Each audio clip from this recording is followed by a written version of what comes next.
Ertege deyishdik, ertege. Ha. Bugun qodayman 15-sizlar degan. 15-sizlar bugunmi? Bugun. Ola. Vay. Vay. Ha, bolonglar xon, gash bolonglar. Ma aptab tuxumshir pishamaymiz biz. Bo'ldi, hozir boraylik. Mana. Bolongni chaqqan. Ma'qul, Xo'p, shamaymiz deydi-ku. Olda ketamashda bo'ldi.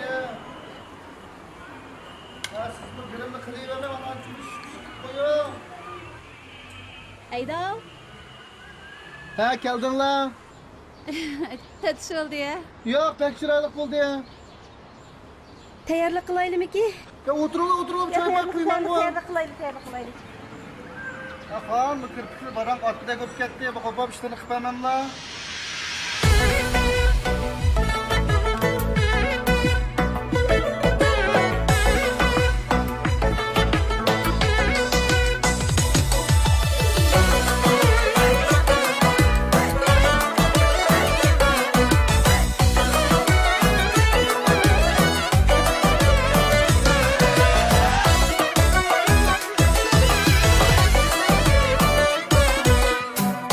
Hayvanның алды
Salam azizlar, men Keren Hamid'den hammanglarga o'tliq salomlar bo'lsin.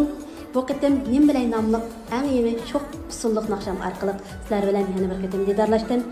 Bu fursatda mushu imtiyorimizning mushu holatlarga yo'q chiqish uchun alay javob chekkan bizning artistlarimizga, operator inalarimga va o'rin sharoit hozirlab bergan barcha azizlarimga, uningdan boshqa bizga alaydan iqtisodiy yordamda bo'lgan Xinjiang Güzel Chiroy shirkati, Mina doktor teri asrash mahsulotlarining Xinjiangdagi vakillaridan Maziya xonimga va Gulmira doktorga alayda rahmatimni aytaman.